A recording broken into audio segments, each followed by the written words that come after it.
With so much misinformation in the news today, how can you actually tell if the US is in trouble? I'm about to show you right now. You came here for the truth, so let me unveil that for you.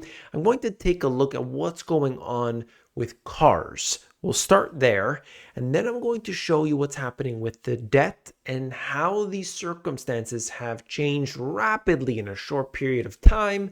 Let's begin with this. You can see Dodge, Chrysler, and Ram have absurdly high inventory levels right now. This is showing us that they supply across every brand.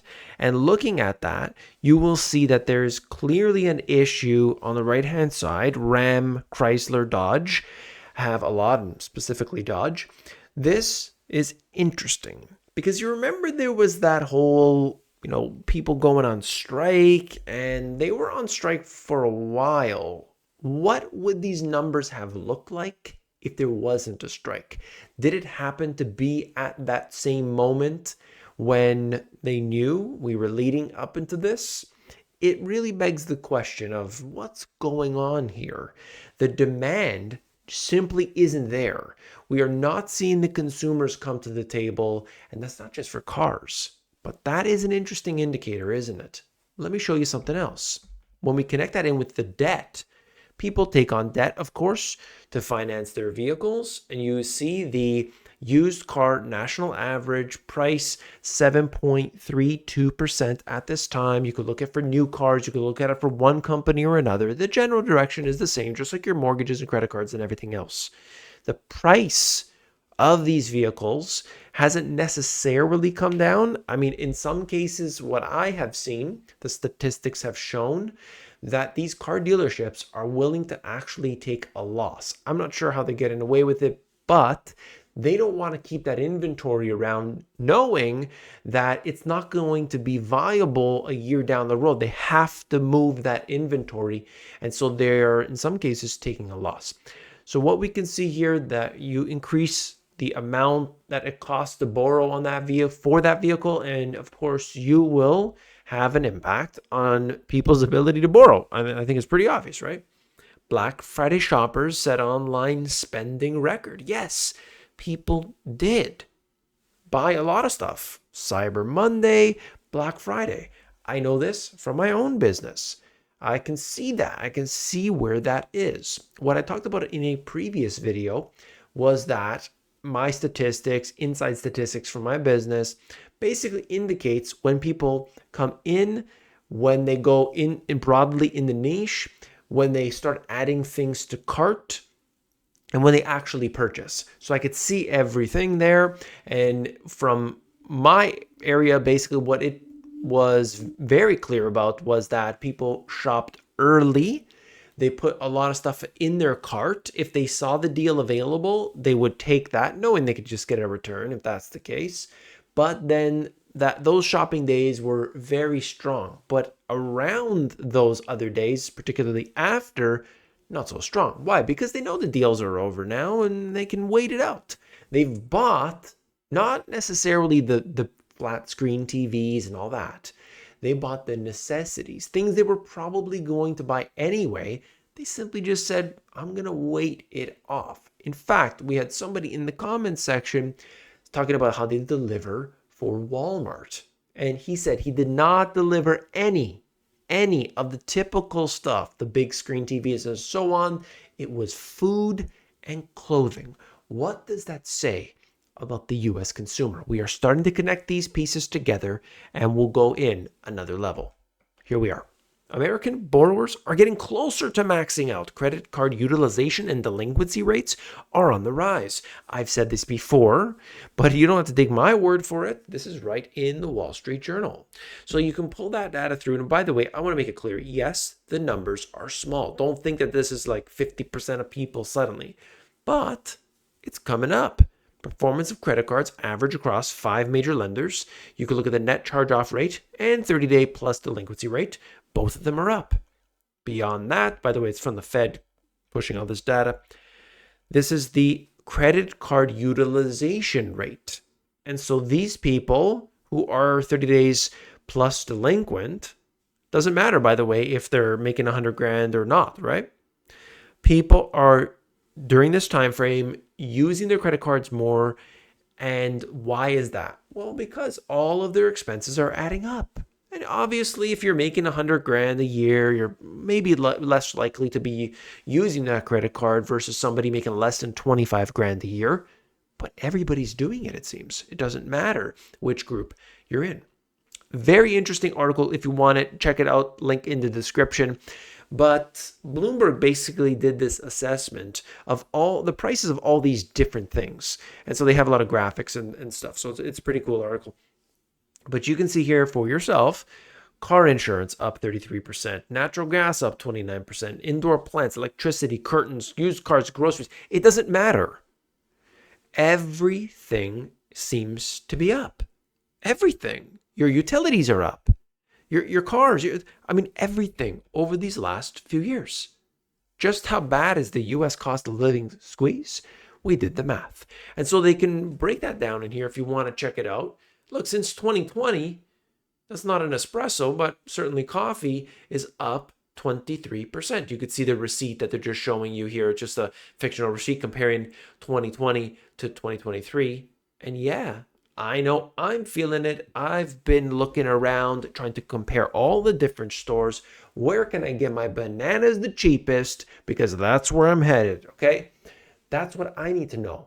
Where you buy the bulk of your food, you've got to make the right decisions, and that goes for everybody, okay? It's not just people making, 25,000 or less.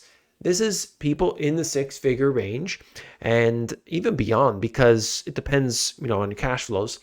But what I would say is that right now the consumer is concerned. And this is just one thing I wanted to point out here. The viral $16 McDonald's meal. That may explain voter anger at Biden. Now, they're just giving this one example. Yeah, it's $16 for this particular burger. And that shows us how far we've come. The options of the, where they used to have $5 and you could buy a whole meal at one of these fast food places, that seems like it's largely over. Some places do have a few options and things like that, but it's not what it was just a few years ago. So something has happened. But what is it? Okay, you getting the point? The consumer, they're being squeezed. What's going on here? Don't blame in what's happening now. Don't even go back a few years. Look at what they've been doing for well over a decade. They devalued your currency, and my goodness, have we seen a shocking amount of devaluation over this period. Nothing is worth more. If I buy this shirt, is it a different shirt than it was 10 years ago? No. If I buy this little remote, these pair of glasses, what has happened to it? Is it the corporation Neuralens that suddenly made these much more expensive? Well, certainly they're going to take advantage. But it's the currency.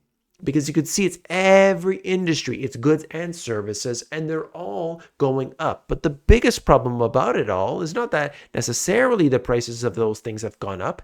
It's that our salaries, our income hasn't gone anywhere near that. So our real income has declined, and that puts a pressure on everyone. And so we start to boil and we start to get that civil unrest that tends to happen during these periods. Best Buy flags weakening consumer demand heading into the holiday shopping season. And of course, this is just one indication. Walmart has said a few words about this. People are being quote unquote choiceful. That's what the CEO said. Look at this, just talking about credit cards, even a modest $1,000 balance from last year's holiday gifts perhaps would keep someone in debt for 40 months and cost them $390 in interest if they only make the minimum payments at the current average rate of 20.72%. So it depends on that rate. What if they're paying 25? What if they're paying 30? Many people are. And so we see that. Looking at this, of course, it's just talking about the fact that last year, people are carrying debt from last year into this year's holiday season. So it just shows us that we've got to be smarter. There's no question. And we've got to say, when it comes time to it, look, if you just can't pay for those gifts, do something else. Do something that doesn't cost money for people. Not everything has to cost money. And certainly, doing something nice for somebody is what they'll appreciate. It's not necessarily just the gift. Okay? Just keep that in mind. Looking at this, retirees face steep hikes in prescription premiums in 2024. All medical costs have gone up. They will go up next year. Be prepared for that and watch how they blame one group or another. No, no, no. It's our currency that we must understand. Must be watching. U.S. banks filed to shut 64 branches in a single week. And that's just one example. But what I wanted to explain to people was you're going to get less and you're going to pay more. That's all I'm showing you here. You're going to get less and you're going to pay more. This is the world that we live in today. You should not be surprised, because during these times of excess, we encounter what is inevitable. And a lot of people cheered and celebrated what happened during 2020. They said this was fantastic. This was great. Let's throw money out there. Let's save the banks. But that's not what it's all about. So anyway, I think it's important for everybody to learn what they can. You got to get your money in order, your financial situation in order. It doesn't matter if you got $5 in the bank or 5 million. You've got to do so. I hooked up with Money Pickle because they had everything going for it, including the fact that they offer you a 45-minute free session. And it's not a sales pitch. They have to give you a free session. And that's why I felt confident. Everyone so far has been giving me positive feedback on that. So if you want to check it out, you go to my website, link in the description, click on that link. It brings you to this page. You simply click on the date, which is available to you, and that's it. Okay? So simple, totally easy, doesn't cost you a dime. Let me know how it goes, okay? Link in the description. And now the comment of the day. We came here for the truth. Everything is out of whack. Quote, yes. I always say that. And it certainly rings true today, doesn't it? But we got to take initiative, we got to take action, and we got to do the best that we can each and every day. Did you appreciate this information? Hit that thumbs up. I'm just trying to bring you the real truth. I know sometimes it could be hard, but I want to bring you everything that I can. And I know that if you've been here, especially to the end, you can handle the truth. All right? I'll see you tomorrow. Don't forget to come back tomorrow. And I'll bring you the best information. Suggestions are welcome. Let me know in the comments below. Take care.